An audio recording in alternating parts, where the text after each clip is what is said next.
চাইলেই আপনি শেখ হাসিনার ফাঁসি আদিষ্ট করতে পারবেন, আদেশ করতে পারবেন না, এটা বিচার বিভাগ বলবে। তারপরে কথা হচ্ছে কতদিনের মধ্যে করবে সেটাও ঠিক করতে পারবেন না। তাহলে আপনি কিরকম করে নির্বাচনী প্রক্রিয়া থেকে ওর সাথে এইভাবে বেঁধে দিতে পারেন? আপনি সেটা বরঞ্চ বলতে পারতেন আরো সহজ করে মানুষকে বোঝাবার জন্য যে এদের শাস্তি হতে হবে এবং সেই শাস্তি ছাড়া এই দেশে গণতন্ত্র হবে না। কথা তো অনেকভাবে বলা যায়, কিন্তু উনি যেরকম করে বললেন, যদি আপনি এটা লিটারালি নেন, উনি যেরকম করে বলেছেন সেরকম করে নেন, তাহলে সেইভাবে করা যাবে কি? কতদিনে করা যাবে? ইতিমধ্যেই দেখেন বিএনপির 2-3 জন নেতা এটার উপরে রিয়াকশন দিয়েছেন। যেখানে আপনি ঐক্যের কথা বলেছেন, ঐক্যের কথা বলে আপনি অনুষ্ঠানটা শুরু করলেন, এইখানে রীতিমতো বিভেদের স্পষ্ট হয়েছে, 24 ঘন্টাও লাগেনি। তো ওই কারণে আমি বলছি যে এটা এরকম নয়, হ্যাঁ ধীরে ধীরেই তো হবে, একদিনে সব বদলাবে না। কিন্তু কিছু কিছু বিষয় আছে যেটা ইনস্ট্যান্টানিয়াসলি হতে পারে, যেরকম করে ডক্টর ইউনূস বলতে পারলেন যে বলে যান আপনারা, এবং তার সম্পর্কে কত কথা বলা হচ্ছে। উনি তো কাউকে তার জন্য তার গায়ে হাত দিচ্ছেন না, কোনো কিছু করছেন না। আবার এইখানে আপনি এমন ভাবে বলছে তাকে এনে তারপরে ফাঁসি দিয়ে তারপরে নির্বাচন, তার আগে কেউ নির্বাচনের কথাই বলতে পারবে না, অথচ নির্বাচনের কথাই এখনো ডমিনেট করছে। পুরা গভর্নমেন্ট নির্বাচনের জন্য সংস্কার করে ডেট ডিক্লেয়ার করে ওটাই তো করছে। তো দুটোকে আপনি কি মনে করতে পারেন যে না এটাও একটা বিকাশের পথে এই বক্তব্য গেছে? সেরকম না, কিন্তু এটা ইজ এ মিস্টেক আমি মনে করি, এবং একটা আবেগ থেকে বলেছে। কিন্তু মানে ভাই আমি একটু বলি যে আপনি যেটাকে প্রচলিত রাজনৈতিক ধারাতেই তারা থাকছে ওরকম যদি আমি ধরেও নেই, কিন্তু প্রচলিত রাজনৈতিক ধারায় যদি তারা না থাকে, তারা বিএনপি জামাতের মতো আপনাদের মতো দলের সাথে যারা প্রচলিত রাজনীতিতে রাজনীতি করতেছেন তাদের সাথে তারা ফাইটটা করবে কেমনে? মানে তো লেভেল প্লেইং ফিল্ড হবে না। তাদের যতই সমর্থন থাকুক, মানুষ তো তাদেরকে প্রচলিত রাজনীতির ধারার মধ্যে থেকে বাদ না করে গেলে, এই পলিটিক্যাল রেটরিক গুলি না বললে, এরকম শক্তি না দেখালে, এরকম একটা স্বপ্নের জায়গা থেকে কিছু বাড়তি কথা না বললে, আমরা তো তাদেরকে নজরে দিচ্ছি না। সার্জিস আলম এই কথা না বললে তো এটা হেডিংই হইতো না। মানে আমরা যা দেখছি আর কি, আমাদের উপরে দায় নিয়ে আমি বলতেছি। খালেদ খুবই ভুল করছেন, কারণ আপনি মনে করছেন যে এটা বললেই উনি অন্যদের অ্যাটেনশন ড্র করতে পারেন এবং বাই দ্যাট উনি পপুলার হন, পরিচিত হন। এগুলো ঠিক না। ডেমাগগদের দিয়ে কখনোই আপনার ভালো পলিটিক্যাল কাজ হতে পারে না, এগুলো ডেমাগগি। আপনি এর চাইতে সুন্দর করে ভালো করে কথা বলতে পারতেন, সেটা সম্ভব। আপনি যাদের কথা বললেন যে সমস্ত পার্টি, তাদের অনেক মিস্টেক আছে, এখনো মিস্টেক আছে, আপনি সেই মিস্টেকগুলো ধরে কথা বলেন। আপনি দেখছেন নাকি এখন পর্যন্ত চাঁদাবাজি, দখলদারিত্ব কি বন্ধ হয়েছে? তার উপরে কি তারা কথা বলছে? অথবা তাদের এরকম আরো যে সমস্ত মিস্টেক আছে, আমি শুধু বিএনপি বলছি না, সবাইকে মিলে ধরেন আমারও যে মিস্টেক আছে তারা সেটা নিয়ে বলবেন। রাজনীতির ওই জায়গাতে যেটা আমাদের দুর্বলতার দিক, যে দুর্বলতা কাটিয়ে উঠে আমাদের সবল হওয়া প্রয়োজন, সেই জায়গাটা ধরিয়ে দেবেন। কিন্তু ওনারা একেবারে এইটা বললে তো এটা পপুলিজম হলো, একেবারেই পপুলিজম হলো। কারণ একদিক দিয়ে তাদের গভর্নমেন্টের আপার লেভেল বলছে ইনক্লুসিভ পলিটিক্স করতে হবে, সেনাবাহিনী প্রধান বলছে ইনক্লুসিভ পলিটিক্স, আর আপনি কি বললেন? দুটো কন্ট্রাডিক্ট করছে ডাইরেক্টলি, মানুষ তো কনফিউজ হবে। আপনি এটাকে যদি ব্যাখ্যা করে গুছিয়ে গঠনমূলক ভাবে একটা বলতে পারতেন, তাহলে মানুষ একটা ডাইরেকশন পেত, মানুষ মনে করতে পারতো হ্যাঁ এই ছেলে, তার বয়স যত কম হোক কিংবা বেশি হোক, সে বোঝে, সে সামনের দিকে আমাদেরকে নিতে পারবে। কিন্তু আমি আপনাকে বলে রাখছি, আপনার মাধ্যমে যারা শুনছে তাদের বলছি, এই বক্তব্যের সমালোচনাই চলবে বেশি। কেউ স্পষ্ট করে বলবে না হ্যাঁ ফাঁসির পরেই তেমন ভোট হবে, এরকম করে অন্যরা বলবে না। মানে কি দাঁড়াবে? তার বক্তব্য অনেকটা টকড আউট হয়ে যাবে। আমি এটা মনে করি এরকম, এবং আমি মনে করি বলে স্পষ্টতই বলছি, আপনি এরকম করে এমনিতে ধরেন যেমন আমি ব্যক্তিগতভাবে তো ফাঁসি ঠিক করি সাজা হিসেবে, কিন্তু সেই বিতর্ক আছে এখানে। আমি এটা মনে করি তিনি যত বড় অপরাধ করেছেন তার জন্য তাকে শাস্তি পেতেই হবে। এই কথা যদি আমি বলি কেউ আমার সাথে বিরোধ করবে না, কিন্তু আমি যদি বলি ফাঁসি দাও তারপরে ভোটের কথা বলবে, তুমি ভোটের কথা বলতেই পারবে না, এই কথা তো বলা যায় না। এইটা দিয়ে মানে ভাই এক লাইনের একটা শুধু প্রশ্ন করতে, আপনি ডেমাগোগির কথা বলছিলেন। এখন আমরা তো যাদের বয়স 50-এর উপরে, তারা তো হচ্ছে আপনার বক্তব্য দেখে আপনাকে বেশি পছন্দ করেছি, মানে আপনার বক্তব্য শোনার জন্য দাঁড়ায় থাকছি। সেই বক্তব্যের মধ্যে তো অনেক, মানে আমি ওইভাবে বলতে চাই না, কিন্তু অনেক পলিটিক্যাল রেটরিকও ছিল। আপনার বক্তব্য আপনাকে অনেক রাজনৈতিক নেতা থেকে আলাদাও করছে, আপনি অনেক সুন্দর কথা বলছেন। তো সেই ক্ষেত্রে যেই যুদ্ধটার মধ্যে থেকে ওরা জিতছে, যেখানে ওরা হিরো, ওই একটা সুইটেবল গ্রাউন্ড কেন ওরা টাইনা নিয়ে আসবে না? মানে ওদের তো ওদের স্টেডিয়ামে কেন ওরা খেলবে না? আমি তো সুইটেবল গ্রাউন্ড টানতে অস্বীকার করছি না, তার জন্য নিষেধ করছি না, কিন্তু এই গ্রাউন্ডটাকে সুইটেবল আপনি কি ডিকটেট করতে পারেন যে তার ফাঁসি দিতেই হবে? আপনি কি ডিকটেট করতে পারেন এতদিনের মধ্যে ফাঁসি হতে হবে? বলতে পারেন না। তাহলে আপনি আনসার্টেনিটির মধ্যে পড়ে গেলেন না, কবে নির্বাচন করবে? 5 বছর পরে। শুরু করতে যে কেন অরাজনৈতিক সরকারকে মনে হইতেছে যে আমাদের দাবিগুলি মানার জন্য তারা বেশি করে মানে বেশি এফেক্টিভ হবে বা বেশি ভালো করে এটা পারবে। মানে কমনলি একটা জিনিস দেখেছেন তো, যে আমাদের দেশের লোক মার্শাল্লাহ খুব পছন্দ করে, মার্শাল হলে খুব খুশি হয়। অতীতে দেখেছে আইয়ুব খানের মার্শাল্লাহ সমর্থন করেছে, জিয়া রহমান, এরশাদ ইত্যাদি ইত্যাদি সমর্থন করেছে। কেন? প্রথম কথা হচ্ছে যে আমাদের দেশের পলিটিক্সের মধ্যে দুর্বৃত্তায়নের মাত্রা তো বেশি, ফলে মানুষ রাজনীতিকে উপায়ন্তরহীন অবস্থায় সমর্থন করে, ভোট দেয়। কিন্তু যখন শাহাবুদ্দিন সাহেবের মধ্যে একটা লোক প্রেসিডেন্ট, তখন বলবে ওইটাই ভালো, কারণ ওর তো কোনো স্বার্থ নাই, সে তো আরেকবার ইলেকশন করছে না। আজকে ধরেন যখন ডক্টর ইউনূস ক্ষমতায় আছেন, তখন মানুষ মনে করছে ওর তো কোনো স্বার্থ নাই, সে তো সামনে ভোট করবে না, সে তো আরেকবার প্রধানমন্ত্রী হতে চায় না।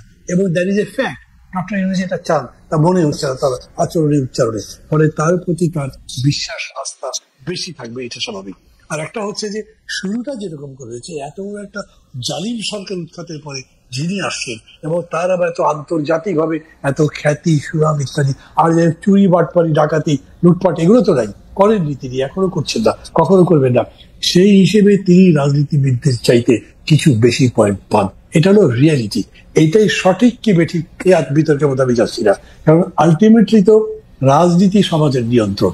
যিনি রাজনীতি জানেন না, তিনি সমাজকে নিয়ন্ত্রণ করবেন, গঠন করতে পারবেন, রাষ্ট্রকে অন্য জায়গায় নিতে পারবেন কি পারবেন না, সেটা আর এক বিতর্ক, আমি সেটা করছি না। কিন্তু মানুষের চিন্তার এই প্যাটার্নটা এরকম আছে না। মানে ভাই আমি শুধু প্যাটার্নটা বোঝার জন্য, যে আপনি বলতেছেন যে প্রফেসর ইউনূস যেহেতু আরেকবার প্রধানমন্ত্রী হইতে চান না, সেহেতু তার পক্ষে অন্য কিছু করা কঠিন, যেটা সাধারণভাবে নির্বাচিত হয়ে আসে যারা করতো আর কি, যাদের আরেকবার প্রধানমন্ত্রী হইতে হবে, দলের কাছে রাজনীতি করতে হবে।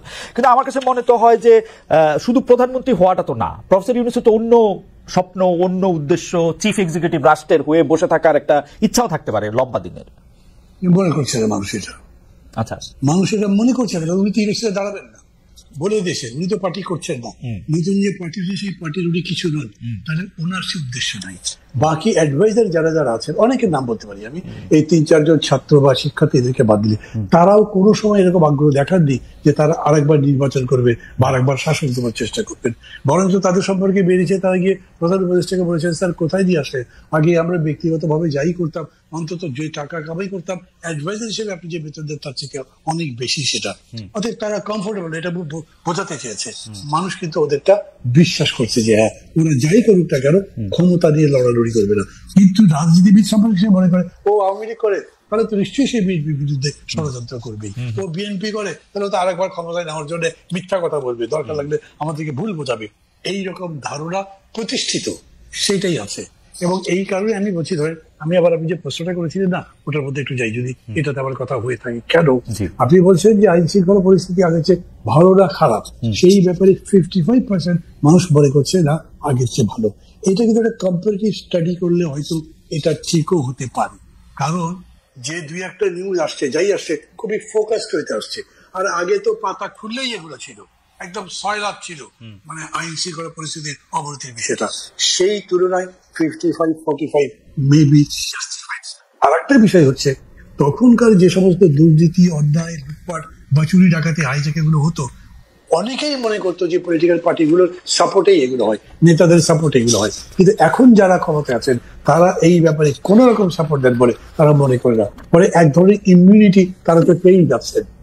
এই কারণে এরকম হয়েছে যে মানুষ এটা মনে করবে। যেমন ধরেন আর একটা স্টাডি হয়েছে না, আগে কি জাতীয় সংসদ নির্বাচন নাকি আগে স্থানীয় সংসদ নির্বাচন। প্রথম আলোর একটা সার্ভে বলছে 64% হচ্ছে স্থানীয় সরকার নির্বাচন। তো এখন ওটার ভিত্তি থেকে সিদ্ধান্ত যেতে পারবে এর সাথে পলিটিক্স কিভাবে যুক্ত। মানুষ এখানে কিন্তু রাজনীতি আছে না, মানুষ দেখছে যে আমি আমার ডেথ সার্টিফিকেট পাই না, তারপর ব্যবসা করবো তার জন্য পাই না, আমার আরো যে সমস্ত সোশ্যাল মানে দরকার আছে, সার্টিফিকেশন বা অন্য কিছু, এটা তো পাচ্ছি না, যেহেতু আমার কোনো সরকার নেই। মানে ভাই, আপনার কাছে মনে হয় না যে এইসব জরিপের অনেকখানি হচ্ছে মত মোরল বা ওপিনিয়ন লিডার দ্বারা প্রভাবিত?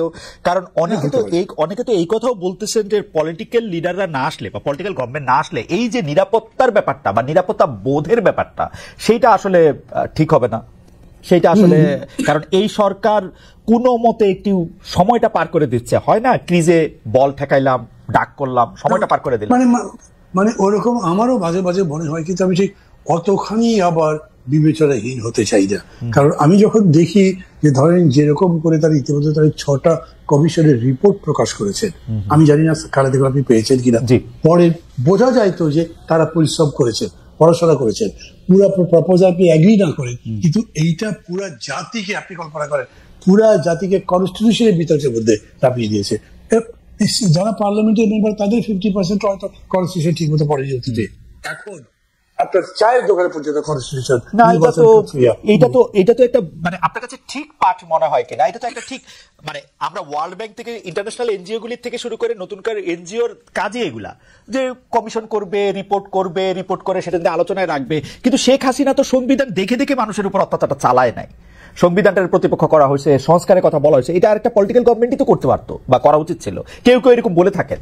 আপনার পলিটিক্যাল গভর্নমেন্ট তো করেনি, না করছে। এবারে পলিটিক্যাল গভর্নমেন্টের উপরে সেই চাপ আমরা রাখতে পারতাম যে সংস্কার কমিশনটা করো, এবং সেই সংস্কার কমিশন করে আজকে প্রদেশ, কালকে উপদেশ।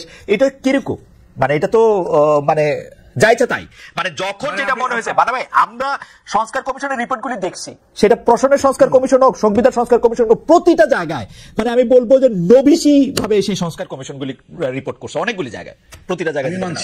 আমি মানছি, কিন্তু সবগুলোই তারা যেমন ধরনের কনস্টিটিউশনের যে, এবং মানে আমি আরেকটু যোগ করি, এগুলি করতে পরিশ্রম লাগে না। আমি আরেকটু যোগ করি, এগুলি করতে পরিশ্রম লাগে না। এই যে একজন প্রফেসর এখানে আসেন, তার কাছ থেকে আমি শুনবো, এগুলি করতে পরিশ্রম লাগে না। যেইভাবে এই কাজগুলি হয়েছে সেগুলি স্যাররা, আমাদের স্যাররা, এই যে নিউটন স্যার আছেন, আমাদের ক্লাসরুমে এর চেয়ে বড় বড় ইয়া দিতেন আসলে। যাই হোক, মানে আপনি বলেন না। আমি বলছি যে আগে পলিটিক্যাল পার্টিগুলো করে এরা করছে, সেই করছে যে সেটাকে আপনি কেন ক্রেডিট দেবেন না?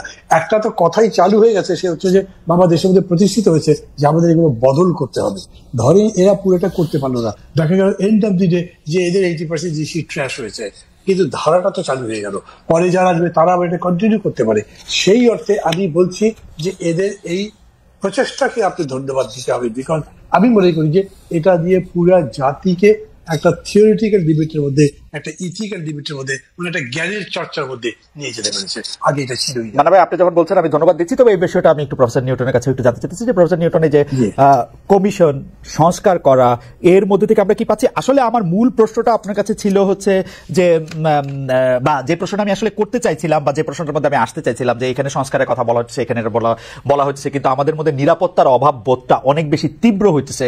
কোথাও আসতেছে মব, কোথাও আসতেছে তৌহিদি জনতা। কেউ আমাকে সিগারেট খাইতে দেখলে ধরে মারতেছে, কেউ হইলো আয়সা বকতেছে, মেয়েদের জন্য আলাদা রকম একটা আইন কানুনের কথা বলতেছে, কেউ আবার গিয়া মাজার মুটটা ভাঙতেছে, আবার কেউ গিয়া আর একটা ভালো কাজও করতেছে, সবাই মিলে। এগুলি আপনি আসলে কিভাবে দেখেন? সরকারের ব্যর্থতা হিসেবে দেখেন কিনা, সরকার অন্য কোনো কিছু করতে পারতো বলে দেখেন কিনা? খালেদ, মান্না ভাইয়ের কাছে আপনি যাওয়ার আগে আমাকে যেটা শেষ প্রশ্ন করে রেখে গিয়েছিলেন, যে মান্না ভাইয়ের কাছ থেকে ফিরে এসে যেন বলি, সেটা ছিল যে অরাজনৈতিক সরকার পারে কি ধরনের কতটুকু করতে পারে, না করতে পারে। এখানে আমি একটু সতর্ক থাকতে চাই। রাজনৈতিক সরকার কথাটার অর্থ আর দলীয় সরকার কথাটার অর্থ একই না। এই সরকার রীতিমতো রাজনৈতিক সরকার, এটা কোনো অরাজনৈতিক সরকার না। একটা সরকার পরিচালনা, একটা রাষ্ট্র পরিচালনার কাজ কখনোই অরাজনৈতিক হতে পারে না। এটা it is very much political. এটা দলীয় সরকার না, এটা আমরা একটু যেন খেয়াল রাখি। এত বেশি পলিটিক্যাল সরকার আমরা অতীতে পাইনি।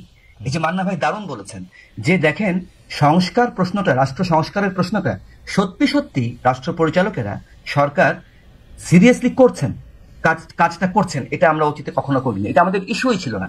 অথচ আমাদের বাচ্চারা 2018 সালে বলছিলেন যে রাষ্ট্র মেরামত লাগবে। নিরাপদ সড়ক আন্দোলন করতে গিয়ে তারা বলছিলেন যে রাষ্ট্র মেরামতের কাজ চলছে। স্কুলের ছেলেরা আমাদেরকে বলেছিলেন, তাই না? এবং সেখান থেকে কিন্তু ওই বলতে গেলে এটা একটা ন্যাশনাল এজেন্ডা হয়ে আছে। যে আমি প্রথমে 1 নম্বর যেটা বলবো, যে এটা অরাজনৈতিক সরকার না, এবং বাংলাদেশের ইতিহাসে, অতীতের ইতিহাসেও এই প্রথম গোটা কনস্টিটিউশনাল রিফর্মের প্রশ্নটা এত সিরিয়াসলি, এত বেশি পলিটিক্যালি মানুষের আম জনতার মধ্যে পর্যন্ত এসেছে। স্কুল, কলেজের, ইউনিভার্সিটির ছেলেমেয়েরা সিরিয়াসলি কনস্টিটিউশন নিয়ে কথা বলছেন। কেমন এটা আমরা ইগনোর করতে পারছি না। এবং সংস্কার কমিশনগুলো পরিশ্রম হয়েছে কিনা, খালেদ আপনি বলেছেন, সেটা বড় প্রশ্ন না। গায়ে গতরে পরিশ্রম, মাথার পরিশ্রম, সেটা এক জিনিস, আর রাজনৈতিক তাৎপর্য সেটা আরেকটা জিনিস।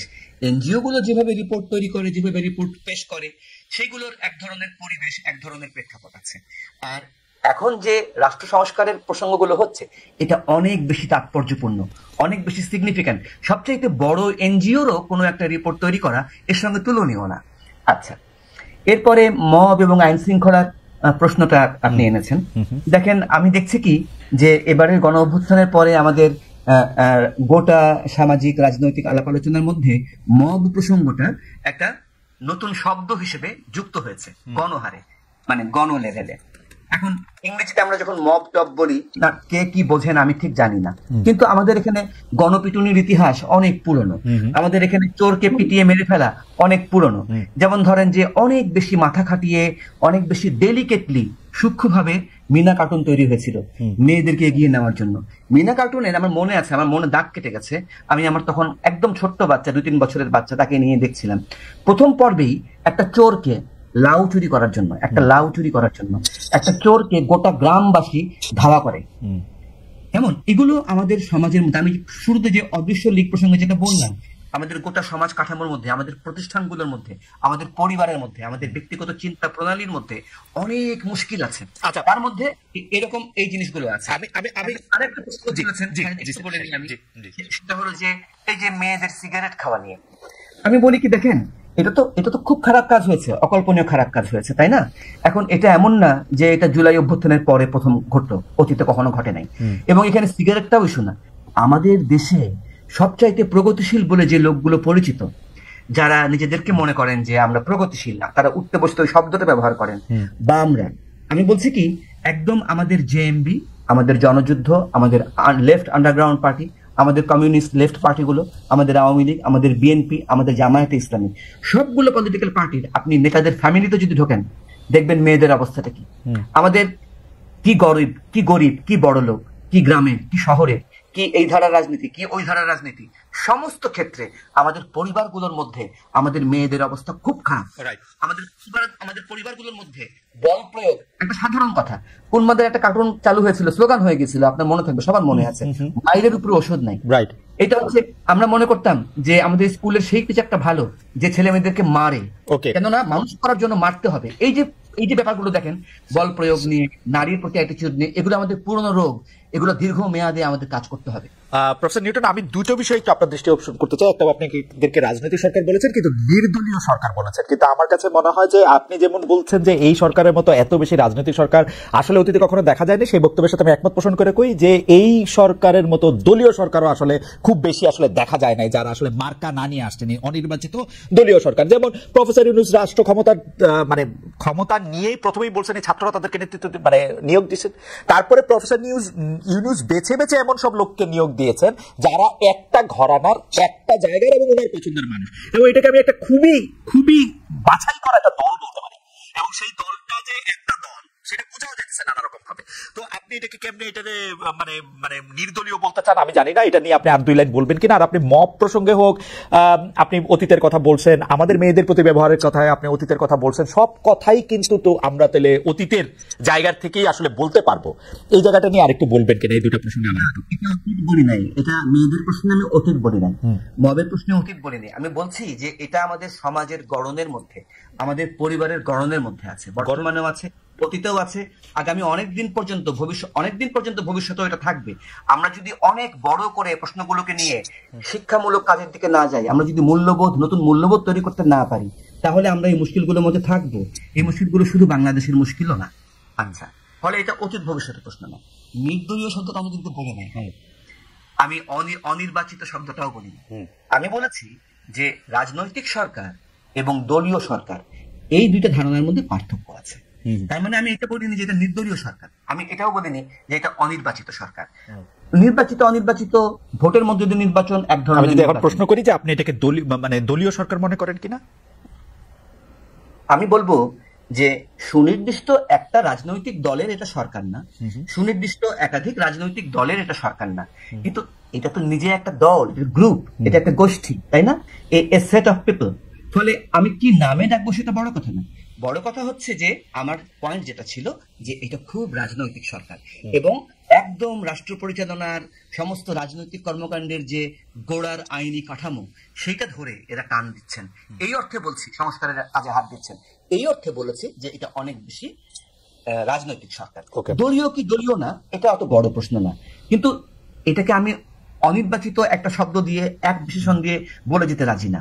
এটা একটা বিপ্লবের মধ্য দিয়ে, একটা গণ অভ্যুত্থানের মধ্য দিয়ে তৈরি হয়ে ওঠা একটা সরকার। এটাও একটা নির্বাচনের প্রক্রিয়া, এটারও একটা ভ্যালিডেশন আছে, লিগ্যাল ভ্যালিডেশনও আছে, এটার একটা বৈধতা আছে, তাই না?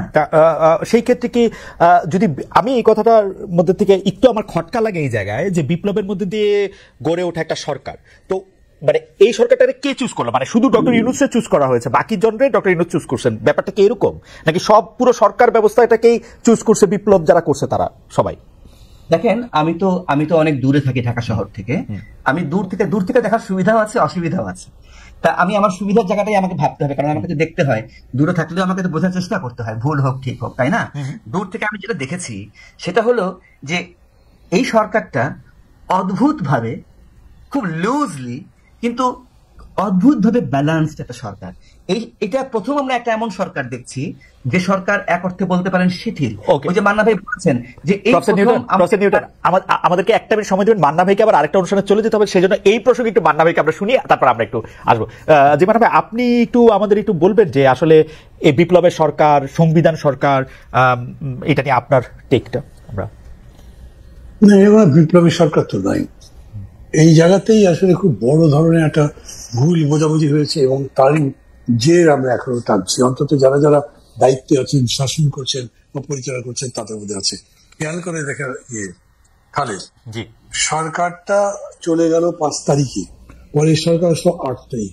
এই 3 দিন ধরে আমরা যে চেষ্টা করেছি, সেই চেষ্টার মধ্যে অন্যতম কাজ কি করা হয়েছে, যে সরকারের পক্ষ থেকে প্রেসিডেন্ট যেহেতু ছিলেন, তিনি প্রেসিডেন্টকে রাখা হয়েছে এবং তিনি সুপ্রিম কোর্টের কাছে রেফারেন্স চেয়েছেন, এখন আমি কি করতে পারি, পুরো জিনিসটাকে কনস্টিটিউশনাল শেপ দেওয়া হয়েছে, ক্যারেক্টার দেওয়া হয়েছে, সেই অনুযায়ী গভর্নমেন্টটা হয়েছে।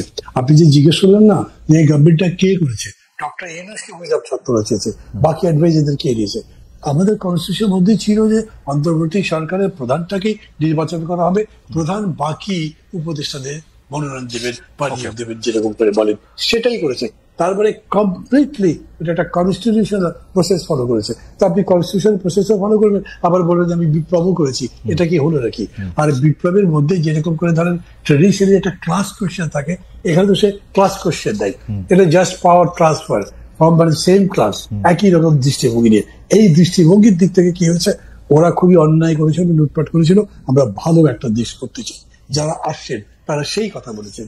এই তো মানে ভাই, আপনার কাছে কি মনে হয় যে আপনি যদি চলেই যাবেন, এটা একটু এই প্রশ্নটা একটু করে রাখি, যে আপনার কাছে কি মনে হয় যে আমরা যেই স্বপ্ন দেখেছিলাম সেই স্বপ্নের অনুবাদ এই সরকার করতে পারছে? মানে এই 6 মাস, প্রথম ইনিংস, দ্বিতীয় ইনিংস এরকম বলছেন, প্রফেসর ইউনূস বলছেন যে আসলে তো আইন শৃঙ্খলার তিনি কোনো অবনতি দেখেন না, বিবিসি সাংবাদিক আবার তাকে দেখানো হলো যে 50% ডাকাতি বাড়ছে, সেটার উনি একটা জবাব দিলেন। আপনার কাছে কি মনে হয় ফার্স্ট ইনিংস আর সেকেন্ড ইনিংস এর মধ্যে আপনি মানে এইটা হলো তারা চেষ্টা করছে আমি মনে করি, কিন্তু দে আর নট এক্সপেরিয়েন্স। এইটা খালেদ আমাদেরকে বুঝতে হবে যে আপনি এখন সবথেকে ভালো ক্রিকেট খেলোয়াড়টাকে ফুটবল খেলার মধ্যে নামিয়ে দিয়েছেন, তো উনি ভালো ফুটবল খেলবেন কিভাবে? সেটা তো উনি পারবেন না, পারছিল না। কিন্তু উনি কতগুলো মূল্যবোধের মতো একটা জায়গায় তৈরি করেছেন, এইটা অ্যামেজিং মনে করেন না যে 7-8 মাস পরে আপনি যদি মনে করেন যে অনেক ব্যর্থতা আছে, তারপরে মানুষ তাকে সমর্থন করে, মানুষ এরকম গভর্নমেন্ট চাচ্ছে, মানুষ কমফোর্টেবল ফিল করে। এবং উনি যেটা সাক্ষাৎকারে বলেছেন যে মানুষের তো আস্থা আমার প্রতি আছে, সেই আস্থা কিন্তু মানুষের আছে। প্রতিদিন প্রেস ক্লাবের সামনে আপনার এই যে বৈষম্য বিরোধী আন্দোলন চলছে, বিভিন্ন পেশার লোক চাকরিজীবী আন্দোলন করছে, প্রতিদিন সকালে বিকেলে বা রাতে গিয়ে বক্তৃতা করছি, কিন্তু তারপরেও তারা আবার ডক্টর ইউনূসের কাছে যাচ্ছে। তার মানে হচ্ছে যে তারা চেষ্টা করছেন যতখানি নিতে পারছেন, বহু ব্যর্থতা আছে তাদের। আমি জানি না আপনার সাথে নাকি কাকে, আমি 2-3 মাস আগে আমাকে জিজ্ঞেস করেছিল যে কত % সাকসেসফুল এরা, আমি তখন বলেছিলাম এরা 40% সাকসেসফুল হতে পারে ম্যাক্সিমাম। আমি একই কথা এখনো বলবো, কিন্তু ধরেন 1-2টা ভালো স্ট্রোকে তারা এইটা 60-70-তে উঠে যেতে পারে, এই সম্ভাবনা আছে যদি তারা সাকসেসফুলি সরকারের ডায়লগ কমপ্লিট করে এটা একটা এক্সিকিউশন করতে পারেন। That will be big leap. যদি পারবেনই না তা বলবো কেন, পারবেই যে তাও বলতে পারবো না, বিকজ ওই যে সমস্যাটা হচ্ছে আলটিমেটলি গভর্নেন্স ইজ পলিটিক্যাল। এটা অবশ্য ডিরেক্টর সাহেব বললেন তো, ওইটা গভর্নমেন্ট মানতে চায় না, পলিটিক্যাল ডিসকোর্সের মধ্যে যায় না, কথাবার্তা বলে না, রাজনীতিবিদদের সাথে কথা বলে না, বিভিন্ন জায়গাতে বক ডাউন হয়ে যাচ্ছে এবং তাদের উনাদের আর কেমনে দোষ দিবে? আপনারা তো কোনোদিন কোনো বিষয়ে একমত পোষণ করেন নির্বাচনের আসন ভাগাভাগি ছাড়া? না করি তো, আমরা এই যে গভর্নমেন্টকে এগ্রি করছি এতদিন ধরে। ওকে, অবশ্য বলতে পারেন খুব ঠাগায় পড়ে গেছি, যদি বলি তোমাকে মানি না, উনি যেতে পারে ঠিক আছে আমি কালকে চলে গেলাম, তখন করবো কি? সরকার এইসব কারণ তো হচ্ছে। মানে আপনাকে অনেক ধন্যবাদ। আমার মনে হয় যে আমরা প্রফেসর সেলিম রেজা নিউটনের যে মানে অসমাপ্ত কথা একটু শুনতে চাই। বাকি আমি শুনতে পারলাম না, এটা দুঃখ। আপনাকে ধন্যবাদ প্রফেসর নিউটন। এটা আসলে মান্না ভাইও বললেন, আমাদের দর্শকরা বলতেছেন পুরোটা প্যারাফ্রেজ করে এরকম দ্বারা যে দিন শেষে ইউনূস সরকার মন্দের ভালো, আবার কেউ কেউ বলছেন যে না, ডক্টর ইউনূস সরকারকে আসলে অনেক বেশি রাজনৈতিক দলগুলির সাথে ঐক্যমত্য ডায়ালগ এগুলিটা শুরু করতে হবে, আসলে ঐক্যমত্য ভিত্তিতে ডায়ালগ, যেটা উনি বলেছেন। আচ্ছা, মান্না ভাই চলে যাচ্ছেন, আমি একটু বলে নিই, শুনতে পারেন না হয়তো, আমি জানি না, যে খুবই সেন্সিবল আলোচনা মান্না ভাই করলেন। আমরা দুজন কতখানি এগ্রি করলাম না করলাম সেটা বড় কথা না, আমার খুব ভালো লাগলো যে একটা সিনিয়র সিটিজেন খুবই সেন্সিবল আলোচনা করলেন। আজকের আলোচনাটাই আসলে অনেক বেশি মানে সেরকমই হয়েছে যে মানে জি ঠিক আছে। আচ্ছা, আপনার প্রশ্নে আসি, সেটা হলো যে আমি বলবো কি যে এই সরকার মন্দের ভালো, এই সরকার কতটুকু ভালো, আমি মান্না ভাইয়ের মতো বা অনেকের মতো ওরকম রেটিং এ যাবো না। আমি বলবো কি যে একটা দেশের, একটা সমাজের, একটা রাষ্ট্রের ওপরে আমাদের ভরসা থাকতে হয়, একটা ভরসার জায়গা থাকতে হয়। আমরা সুদীর্ঘকাল পরে এমন একটা সরকার পেয়েছি যাদের উপরে ভরসা করতে পারি। তারা কতটুকু ব্যর্থ হয়েছেন, কতটুকু সফল হয়েছেন, সেগুলোর পেছনে কি কি কারণ আছে, সেগুলো খুঁটিয়ে খুঁটিয়ে যদি আমরা দেখি, তাহলে এক রকমের সিদ্ধান্তে আমরা পৌঁছাতে পারবো। আর যদি ওপর দেখি, তাহলে আরেক ধরনের সিদ্ধান্তে পৌঁছাতে পারবো। কিন্তু আমাদের ভরসা করার একটা জায়গা হয়েছে কেমন, আমরা এই প্রথম একজন সরকার প্রধানকে পেয়েছি যিনি নরম গলায় কথা বলেন, এটা অকল্পনীয়। একজন ডিসি, একজন উপজেলা নির্বাহী অফিসার, আমার ইউনিভার্সিটির একটা ডিপার্টমেন্টের চেয়ারপারসন, কেমন একটা চেয়ারপারসন যিনি বাই রোটেশন হন, উনি চেয়ারে বসে যেভাবে কথা বলেন, গলার স্বর ভারী হয়ে যায়, গম্ভীর হয়ে যায়, ওনার ওজন মনে হচ্ছে বেড়ে গেছে কেমন।